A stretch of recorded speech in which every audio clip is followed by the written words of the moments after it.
ప్రభువైన యేసుక్రీస్తు నామములో అందరికీ హృదయపూర్వక వందనములండి. రాజులు 2వ గ్రంథము 7వ అధ్యాయము. అప్పుడు ఎలీషా రాజుతో ఇట్లనెను, యెహోవా మాట ఆలకించుము. యెహోవా సెలవిచ్చున్నదేమనగా, రేపు ఈ వేళకు షోమ్రోను ద్వారమందు రూపాయి ఒకటింటికి ఒక మానిక సన్నని పిండియు, రూపాయి ఒకటింటికి 2 మానికల యవలును అమ్మబడును. అందుకు ఎవరి చేతి మీద రాజు ఆనుకొని యుండెనో ఆ అధిపతి, యెహోవా ఆకాశమందు కిటికీలు తెరచినను అలాగు జరుగునా అని దైవజనునికి ప్రత్యుత్తరమియ్యగా, అతడు, నీవు కన్నులారా దానిని చూచెదవు గాని దానిని తినకుందువని అతనితో చెప్పెను. అప్పుడు పట్టణపు గుమ్మమునొద్ద 4 కుష్ఠరోగులుండగా వారు ఒకరినొకరు చూచి, మనము చచ్చిపోవు వరకు ఇచ్చట ఎందుకు కూర్చుండవలెను? పట్టణములోనికి పోవుదుమనుకొంటిమా? పట్టణమందు క్షామమున్నందున అచ్చట చచ్చిపోదుము. ఇచ్చట ఊరక కూర్చున్నను ఇచ్చటను చచ్చిపోదుము. పదండి, సిరియన్ల దండుపేటల్లోనికి పోవుదము రండి. వారు మనలను బ్రతుకనిచ్చిన బ్రతుకుదుము, మనలను చంపిన చత్తుము అని చెప్పుకొని సందె చీకటి యందు సిరియన్ల దండుపేటలోనికి పోవలెనని లేచి సిరియన్ల దండు వెలుపలి భాగమునొద్దకు రాగా అచ్చట ఎవరునూ కనబడకపోయిరి. యెహోవా రథముల ధ్వనియు గుర్రముల ధ్వనియు గొప్ప సమూహపు ధ్వనియు సిరియన్ల దండునకు వినబడునట్లు చేయగా, వారు మన మీదికి వచ్చుటకై ఇశ్రాయేలు రాజు హిత్తీల రాజులకును ఐగుప్తీల రాజులకును బత్తెమిచ్చి ఉన్నాడని సిరియనులు ఒకరితోనొకరు చెప్పుకొని లేచి తమ గుడారములలోనైనను గుర్రములలోనైనను గాడిదలలోనైనను దండుపేటలోనున్న వాటిలోనైనను ఏమియూ తీసుకొనకయే తమ ప్రాణములు రక్షించుకొనుట చాలుననుకొని సందె చీకటిని ఉన్నది ఉన్నట్లుగా పేట విడిచి పారిపోయియుండిరి. కాబట్టి ఆ కుష్ఠరోగులు దండుపేట వెలుపటి భాగమునొద్దకు వచ్చి ఒక గుడారము జొచ్చి భోజన పానములు చేసి అచ్చట నుండి వెండి బంగారములను బట్టలను ఎత్తుకొని పోయి దాచిపెట్టి తిరిగి వచ్చి మరి ఒక గుడారము జొచ్చి అచ్చట నుండి సొమ్ము ఎత్తుకొని పోయి దాచిపెట్టిరి. వారు, మనము చేయునది మంచి పని కాదు. నేటి దినము శుభవర్తమానము గల దినము. మనము ఊరకొననేలా? తెల్లవారు వరకు మనము ఇచ్చట నుండిన ఎడల ఏదైనానొక అపాయము మనకు సంభవించును గనుక మనము వెళ్ళి రాజు ఇంటి వారితో సంగతి తెలియజెప్పుదము రండని ఒకరితోనొకరు చెప్పుకొని వచ్చి పట్టణపు ద్వారపాలకుని పిలిచి, మేము సిరియన్ల దండుపేటకు పోతిమి. అచట ఏ మనిషియూ కనబడలేదు, మనిషి చప్పుడైనను లేదు. కట్టబడిన గుర్రములను కట్టబడిన గాడిదలను ఉన్నవి గాని గుడారముల దగ్గర ఎవరునూ లేరని వానితో అనగా, వాడు ద్వారపాలకుని పిలిచెను. వారు లోపలనున్న రాజు ఇంటి వారితో ఆ సమాచారము తెలియజెప్పగా, రాజు రాత్రియందు లేచి తన సేవకులను పిలిచి, సిరియనులు మనకు చేసిన దానిని నేను మీకు చూపింతును. మనము ఆకలితోనున్న సంగతి వారికి తెలిసియున్నది గనుక వారు పట్టణములో నుండి బయటకు వచ్చిన ఎడల మనము వారిని సజీవులనుగా పట్టుకొని పట్టణమందు ప్రవేశింపగలమని యోచన చేసి పేట విడిచి పొలములోనికి పోయి పొంచియున్నారని వారితో అనెను. అప్పుడు అతని సేవకులలో ఒకడు ఇలాగు మనవి చేసెను, ఇంతకు ముందు ఇశ్రాయేలు వార్లలో బహుమంది మనుషులు లయమైపోయిరి గదా, ఇక 5 లయమైపోవుట అబ్బురమా? నీకు అనుకూలమైన ఎడల పట్టణమందు మిగిలియున్న రౌతులలో 5 తీసుకొని పోనిమ్ము. మనము వారిని పంపి చూచెదమని చెప్పెను. వారు జోడు రథములను వాటి గుర్రములను తీసుకొనగా సిరియనుల సైన్యము వెనుక పోయి చూచి రండని రాజు వారికి సెలవిచ్చి పంపెను. కాబట్టి వారు వారి వెనుక యొర్దాను నది వరకు పోయి సిరియనులు తొందరగా పోవుచు పోయినంత లెక్క పారవేసిన వస్త్రములను సామానులను చూచి ఆ దూతలు తిరిగి వచ్చి రాజుతో సంగతి తెలియజెప్పగా, జనులు బయలుదేరి సిరియన్ల దండుపేటను దోచుకొనిరి. కాబట్టి యెహోవా మాట చొప్పున రూపాయి ఒకటింటికి ఒక మానిక సన్నని పిండియు 2 మానికల యవలును అమ్మబడెను. ఎవని చేతి మీద రాజు ఆనుకొని యుండెనో ఆ అధిపతి ఆ ద్వారంను నిలువబడుటకు నిర్ణయింపబడగా, రాజు దైవజనుని యొద్దకు వచ్చినప్పుడు ఆ దైవజనుడు అతనితో చెప్పిన ప్రకారము ద్వారమందు జనుల త్రొక్కుడు చేత అతడు మరణమాయెను. మరియు రూపాయి ఒకటింటికి 2 మానికల యవలును, రూపాయి ఒకటింటికి ఒక మానిక సన్నని పిండియు రేపు ఈ వేళప్పుడు షోమ్రోనులో అమ్మబడునని దైవజనుడు రాజుతో చెప్పిన మాట నెరవేరెను. ఆ అధిపతి, యెహోవా ఆకాశమందు కిటికీలు తెరచినను అది జరుగునా అని ఆ దైవజనునితో చెప్పగా, అతడు, నీవు కన్నులారా చూచెదవు గాని దానిని తినకపోదు అని ఆ అధిపతితో చెప్పెను. జనులు ద్వారమందు అతని త్రొక్కగా అతడు మరణమాయెను గనుక ఆ మాట ప్రకారము అతనికి సంభవించెను. రాజులు 2వ గ్రంథము 8వ అధ్యాయము. ఒకనాడు ఎలీషా తాను బ్రతికించిన బిడ్డకు తల్లి అయిన ఆమెను పిలిచి, యెహోవా క్షామకాలము రప్పింపబోవుచున్నాడు, 7 సంవత్సరములు దేశంలో క్షామము కలుగునని చెప్పి, నీవు లేచి నీవును నీ ఇంటివారును ఎచ్చట నుండుట అనుకూలమో అచ్చటికి పోవుడనగా, ఆ స్త్రీ లేచి దైవజనుని మాట చొప్పున చేసి తన ఇంటివారిని తోడుకొని ఫిలిస్తీన్ల దేశమునకు పోయి 7 సంవత్సరములు అక్కడ వాసము చేసెను. అయితే ఆ 7 సంవత్సరములు గతించిన తరువాత ఆ స్త్రీ ఫిలిస్తీన్ల దేశములో నుండి వచ్చి తన ఇంటిని గూర్చియు భూమిని గూర్చియు మనవి చేయుటకై రాజు నొద్దకు పోయెను. రాజు దైవజనుని పనివాడగు గెహజీతో మాటలాడి, ఎలీషా చెప్పిన గొప్ప కార్యములన్నిటినీ నాకు తెలియజెప్పుమని ఆజ్ఞనిచ్చియుండెను. అతడు ఒక మృతునికి ప్రాణము తిరిగి రప్పించిన సంగతి వాడు రాజునకు తెలియజెప్పుచుండగా, ఎలీషా బ్రతికించిన బిడ్డ తల్లి తన ఇంటిని గూర్చియు భూమిని గూర్చియు రాజుతో మనవి చేయవచ్చెను. అంతట గెహజీ, నా ఏలినవాడవైన రాజా, ఆ స్త్రీ ఇదే, మరియు ఎలీషా తిరిగి బ్రతికించిన ఈమె బిడ్డ వీడే అని చెప్పగా, రాజు ఆ స్త్రీని అడిగినప్పుడు ఆమె అతనితో సంగతి తెలియజెప్పెను. కాబట్టి రాజు ఆమె పక్షముగా ఒక అధిపతిని నియమించి, ఆమె సొత్తు యావత్తును ఆమె దేశము విడిచినప్పటి నుండి నేటి వరకు భూమి ఫలించిన పంట యావత్తును ఆమెకు మరలా ఇమ్మని సెలవిచ్చెను. ఎలీషా దమస్కునకు వచ్చెను. ఆ కాలమున సిరియా రాజైన బెన్హదదు రోగి అయ్యుండి, దైవజనుడైన అతడు ఇక్కడికి వచ్చి ఉన్నాడని తెలుసుకొని హజాయేలును పిలిచి, నీవు ఒక కానుకను చేత పట్టుకొని దైవజనుడైన అతనిని ఎదుర్కొనబోయి, ఈ రోగము పోయి నేను బాగుపడుదునా లేదా అని అతని ద్వారా యెహోవా యొద్ద విచారణ చేయుమని ఆజ్ఞ ఇచ్చి పంపెను. కాబట్టి హజాయేలు దమస్కులోనున్న మంచి వస్తువులన్నిటిలో 40 ఒంటెల మోతంత కానుకగా తీసుకొని అతనిని ఎదుర్కొనబోయి అతని ముందర నిలిచి, నీ కుమారుడును సిరియా రాజునైన బెన్హదదు నాకు కలిగిన రోగము పోయి నేను బాగుపడుతున్నా లేదా అని నిన్నడుగుటకు నన్ను పంపెనని చెప్పెను. అప్పుడు ఎలీషా, నీవు అతని యొద్దకు పోయి నిశ్చయముగా నీకు స్వస్థత కలుగవచ్చునని చెప్పుము. అయినప్పటికీ అతనికి అవశ్యముగా మరణము సంభవించునని యెహోవా నాకు తెలియజేసెనని పలికి, హజాయేలు ముఖము చిన్నబోవునంత వరకు ఆ దైవజనుడు అతని తేరు చూచుచు కన్నీళ్లు రాల్చెను. హజాయేలు, నా ఏలినవాడవైన నీవు కన్నీళ్లు రాల్చదవేమని అతని అడుగగా, ఎలీషా ఇలాగు ప్రత్యుత్తరమిచ్చెను, ఇశ్రాయేలు వారి గట్టి స్థలములను నీవు కాల్చివేయుదువు, వారి యవనస్తులను కత్తిచేత హతము చేయుదువు, వారి పిల్లలను నేలకు వేసి కొట్టి చంపుదువు, వారి గర్భిణుల కడుపులను చింపివేయుదువు గనుక నీవు వారికి చేయబోవు కీడును నేనెరిగియుండుట చేత కన్నీళ్లు రాల్చుచున్నాను. అందుకు హజాయేలు, కుక్క వంటి వాడనగు నీ దాసుడనైన నేను ఇంత కార్యము చేయుటకు ఎంతటి వాడను అని అతనితో అనగా, ఎలీషా, నీవు సిరియా మీద రాజు వగుదువని యెహోవా నాకు బయలుపరిచియున్నాడనెను.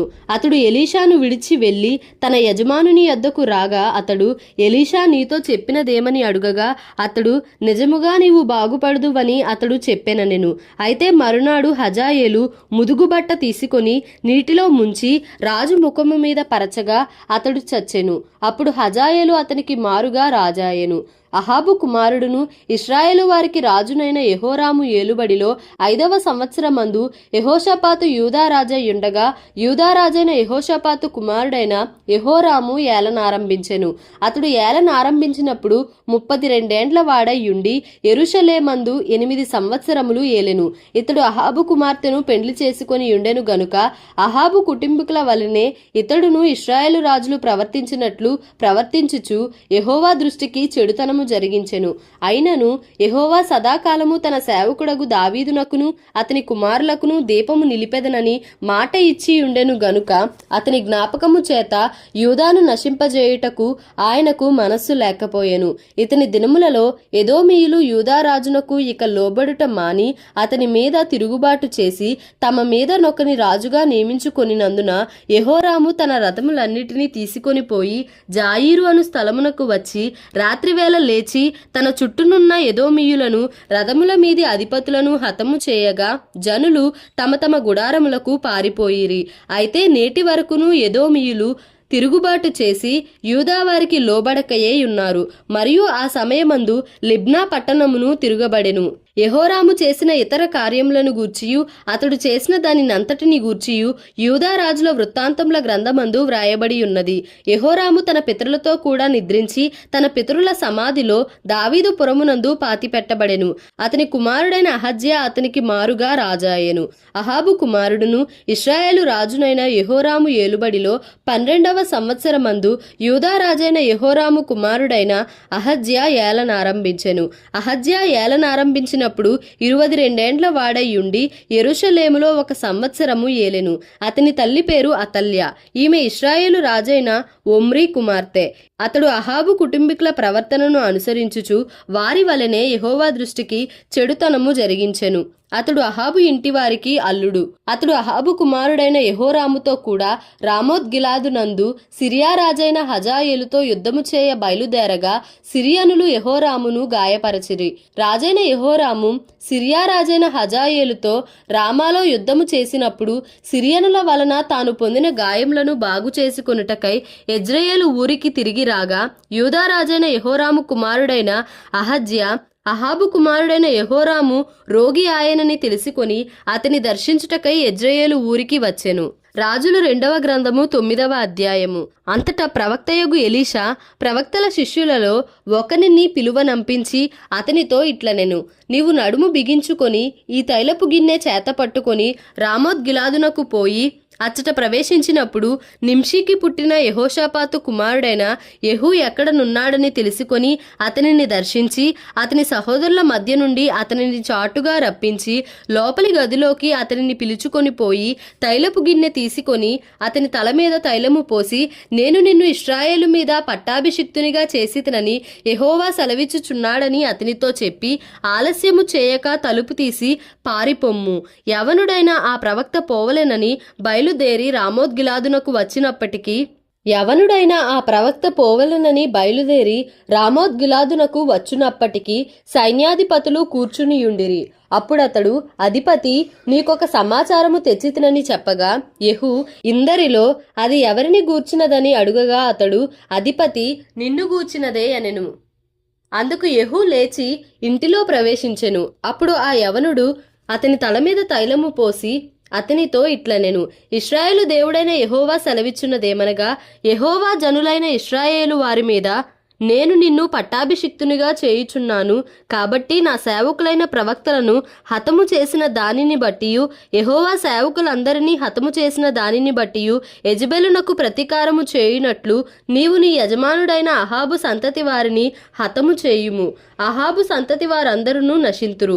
అల్పులలోనేమి గనులలోనేమి అహాబు సంతతిలో ఏ పురుషుడును ఉండకుండా అందరినీ నిర్మూలము చేయుము.